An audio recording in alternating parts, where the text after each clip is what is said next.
guys. Kidding, this is gonna be a serious video. Okay, so first things first, I do not care if you make the choice to not wear a helmet. I'm not that person who's gonna be in your comments like, where's your helmet? That is not who I am.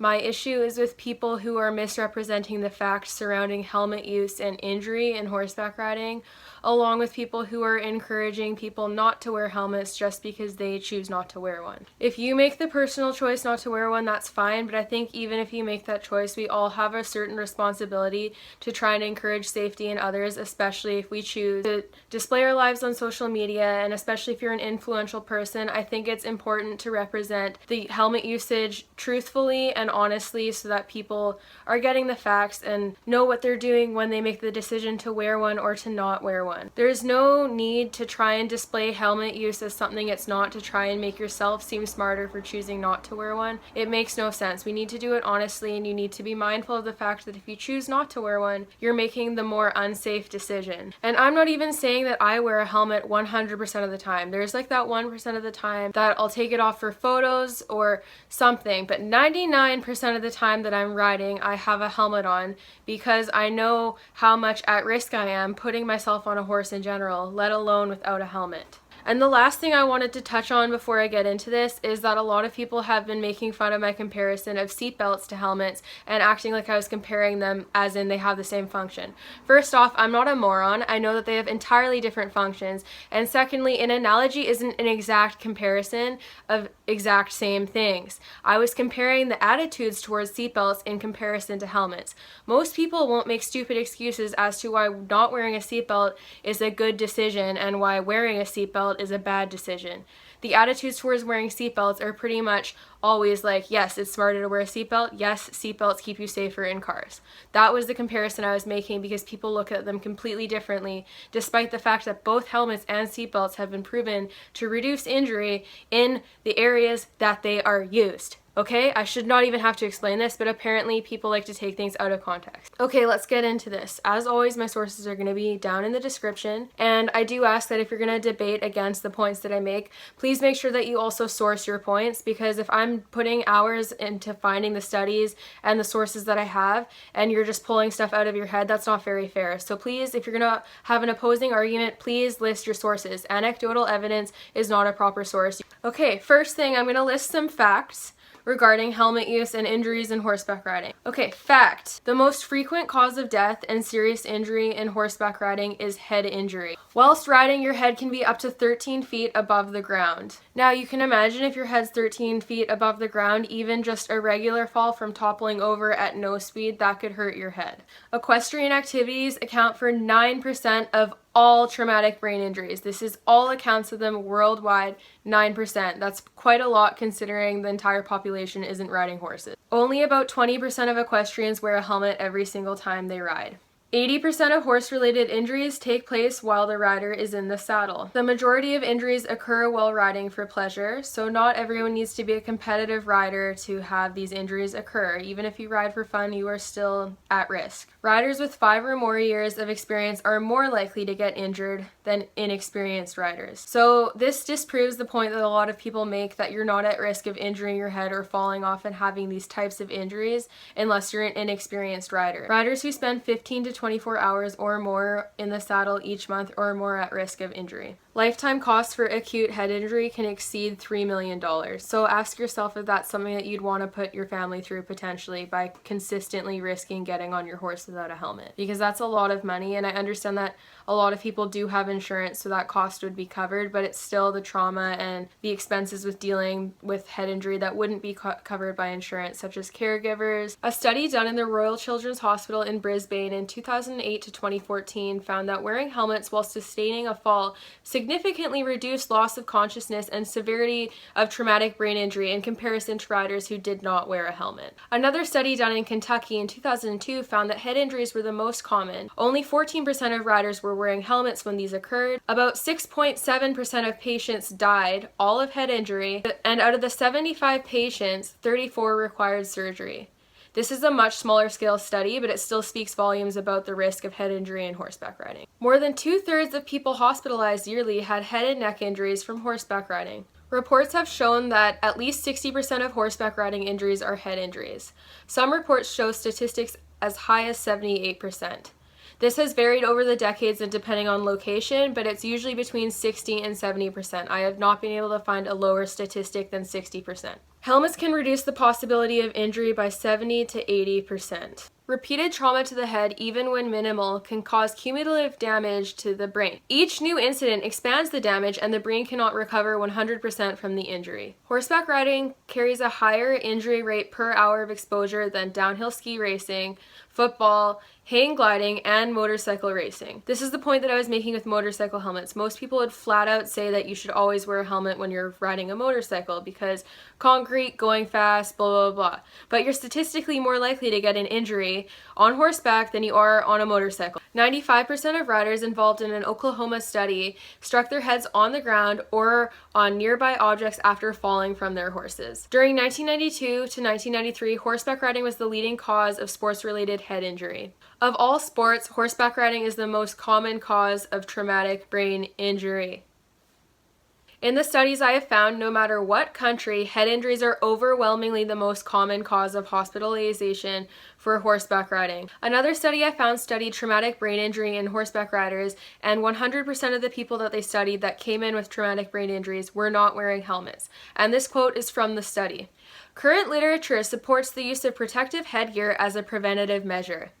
Who would have thought? Worldwide, at least 10 million traumatic brain injuries are serious enough to result in death or hospitalization annually. The leading causes of traumatic brain injuries worldwide are falls, motor vehicle crashes, struck by or against events, and assaults. And falls can occur on horseback, in case you were wondering.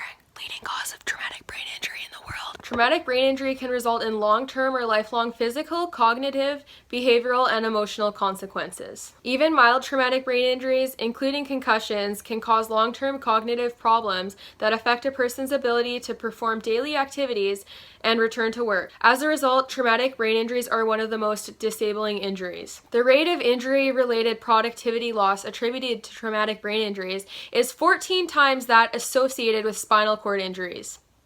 So for those of you who are saying you can still injure other parts of your bodies, why wear a helmet? This is a great reason why, because even if you injure your spinal cord, you're far more likely to be out of work and less able to do things that you normally do if you injure your spinal cord than if you injure your head and have a traumatic brain injury. And obviously if you break your arm or your foot or your face or your collarbone or something, it's not the same thing as if you ruin your brain, because all these things are way easier to heal than your brain. At least 5.3 Americans, approximately 2% of the total US population, are living with long-term or lifelong disabilities associated with traumatic brain injuries that resulted in hospitalization.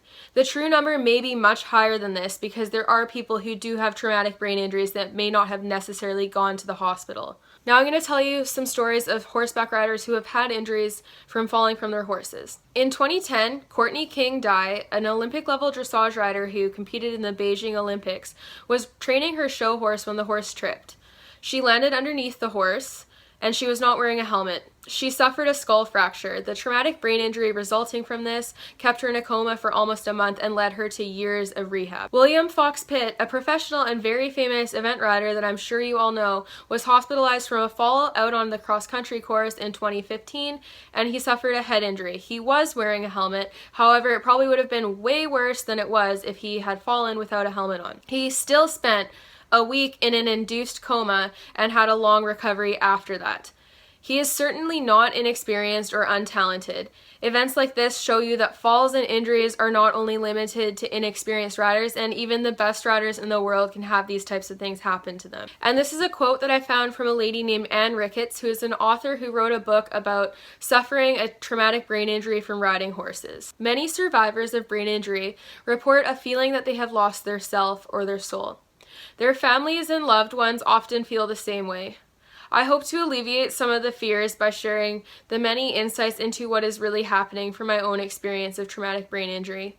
My goal is to raise awareness from the effects that brain injury can have on our life, both from the inside and from the outside. So that comment makes me pretty emotional because my dad suffered a traumatic brain injury. It wasn't from falling off a horse.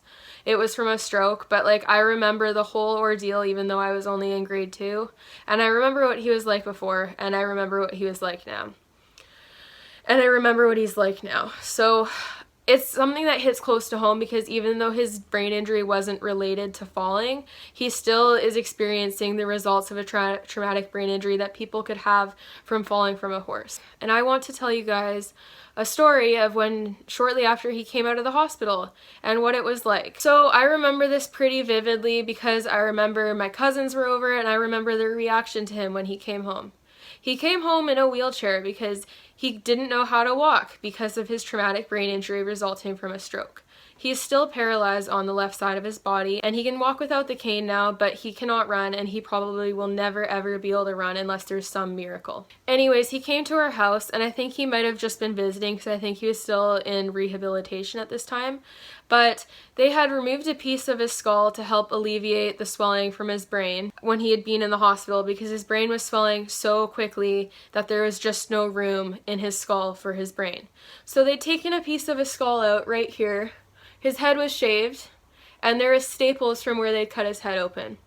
And his head was concave because there was no skull there. There was just a dent in his head. And I remember my cousin, he was there, and he was afraid to go talk to my dad because he looked so different, and he had these massive staples in his head, and his head was caved in from his brain swelling. And I remember it so vividly because it's just something that has stuck with me for all of these years because like, that's pretty traumatic to see someone that you love like that. That's the type of thing that can happen if you fall off without a helmet. Your brain can swell and you can have that happen to you, and it's scary. It's scary. It's not something to just trifle with and treat like it's nothing. And anyways, more on my dad and what he is like now. His traumatic brain injury has resulted in him not being able to make as well thought out decisions. He'll think rashly and make decisions quickly. He can't run. He's paralyzed on the left side. He can only see like this. His peripheral vision is gone, so he cannot drive anymore. He is not the same person he was before having the stroke and having this traumatic injury happen to his brain. He's a completely different person. He still obviously remembers things from before and holds on to those, but his memory isn't as good. He often forgets things. Like when I call him sometimes, he'll struggle to remember people's names that he should know. And I honestly can't even think about how hard it would be to go from being a completely able-bodied and able-minded person to not even being able to run ever again.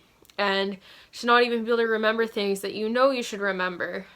And to just be more helpless than you were before. I can't imagine that, and I can't imagine dealing with that. And honestly, I don't know how my dad does it. He is so strong, and he's a really positive person. But it was unbelievably hard for him to adjust to. He fell into a depression, and it was really, really hard. We're talking years before he hit a point where he had kind of moved on from his life before and hit a place where he could be happy. It was a long time for him to settle into this new life. It was a huge, huge adjustment. Okay, so helmet facts.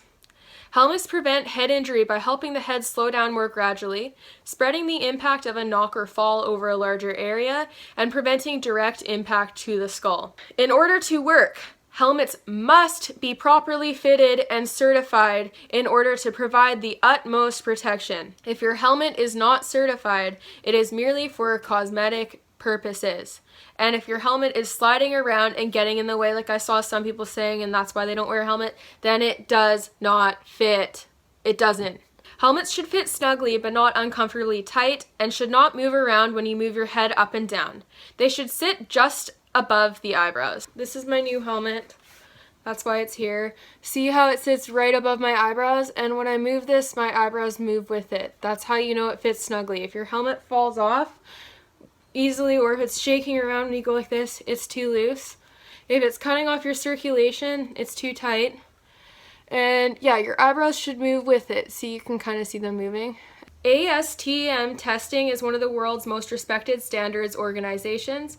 Helmets with this testing will all provide the same amount of safety. So just because you like a brand more or you spent more, if it's ASTM certified and another helmet is, they are the same amount of safety. SEI certification certifies protective equipment to stringent requirements. Every helmet with this certification must meet the requirements of the ASTM standard. Okay, so some helmets may go above and beyond the safety testing standards, but most meet the same standards, and therefore a cheaper helmet is not more unsafe as a general rule. They're usually just more expensive for style, or if they have ventilation, or if it's like a big brand name. All of these studies that I have found encourage helmet use as a way to reduce mortality and traumatic brain injury. Increased awareness of helmet use is encouraged because it can save lives. So as it stands right now, all of the facts that we have support wearing a helmet as a way to keep you safer on horseback. All of the facts right now tell us that brain injuries are the most common cause of injury and death in the horse world. So I hope you guys enjoyed this video, and I hope you learned something. And if you want to read up more, I encourage you to go down into the links below and read up on some of these studies. I think as people on social media, especially people with larger followings, we all have a duty to make sure that we're encouraging people to make the safer decision, even if we don't. I don't think that because you don't wear a helmet that you should be trying to say like, oh, if you don't wear a helmet you can be like me, like helmets don't really keep you that safe, like, oh, you can still break your arm, blah blah blah, and making these excuses. Just be honest and be like, yes, I don't wear a helmet, but I know I'm putting myself at risk, and I recommend that you don't follow in my footsteps. And I also think that as adults, if you're in charge of children, it's kind of your duty to make sure that they're wearing helmets and being safe, because they look to you for guidance. So if you're an adult and a well-respected person, it's kind of your job to try and use your influence for good instead of influencing people to do stupid stuff. That is all. This is not directed at anyone. This is just my opinion. I'd literally tell anyone that. Same goes for trainers and people in day-to-day life off the internet. I just think that we have a responsibility to encourage people to be safe. And especially if you're an adult or somewhere in a position of respect, people will listen to you. So don't say stupid things that could put people at risk. That is all I'm saying. Be smart and encourage people to do the smart thing. If you're being stupid and you know it, don't encourage them to follow in your footsteps.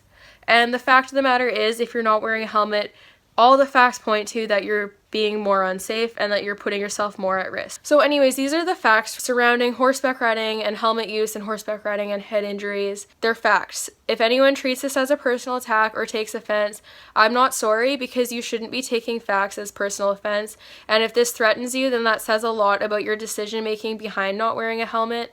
And I think that you need to reevaluate if these threaten you and offend you, because they really shouldn't. Wearing a helmet is smarter, bottom line.